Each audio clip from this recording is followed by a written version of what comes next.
आज की कहानी का शीर्षक है असली खजाना क्या है।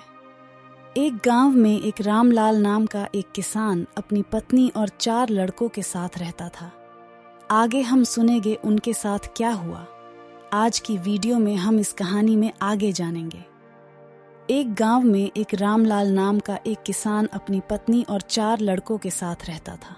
रामलाल खेतों में मेहनत करके अपने परिवार का पेट पालता था, लेकिन उसके चारों लड़के आलसी थे, जो गांव में वैसे ही इधर उधर घूमते रहते थे।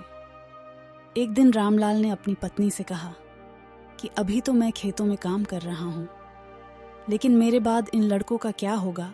इन्होंने तो कभी मेहनत भी नहीं की, ये तो कभी खेत में भी नहीं गए। रामलाल की पत्नी ने कहा कि धीरे धीरे ये भी काम करने लगेंगे। समय बीतता गया और रामलाल के लड़के कोई काम नहीं करते थे। एक बार रामलाल बहुत बीमार पड़ गया। वह काफी दिनों तक बीमार ही रहा। उसने अपनी पत्नी को कहा कि वह 4 लड़कों को बुलाकर लाए। उसकी पत्नी 4 लड़कों को बुलाकर लाई। रामलाल ने कहा, लगता है कि अब मैं ज्यादा दिनों तक जिंदा नहीं रहूंगा। रामलाल को चिंता थी कि उसके जाने के बाद उसके बेटों का क्या होगा। इसीलिए उसने कहा, बेटों, मैंने अपने जीवन में जो भी कुछ कमाया है वह खजाना अपने खेतों के नीचे दबा रखा है। मेरे बाद तुम उसमें से खजाना निकालकर आपस में बांट लेना। ये बात सुनकर 4 लड़के खुश हो गए। कुछ समय बाद रामलाल की मृत्यु हो गई। रामलाल की मृत्यु के कुछ दिनों बाद उसके लड़के खेत में दबा खजाना निकालने गए।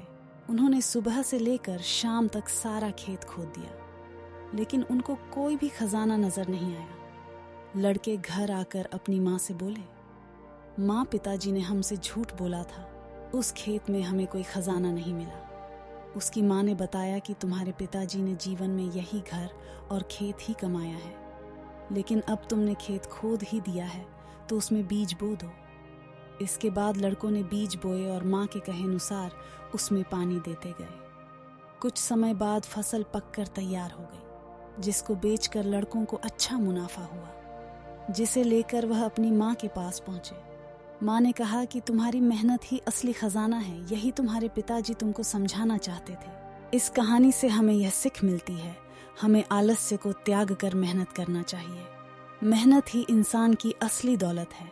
आशा है आपको असली खजाना क्या है कहानी पसंद आई होगी। ऐसी ही हिंदी कहानी सुनने के लिए हमें सब्सक्राइब अवश्य करें। धन्यवाद।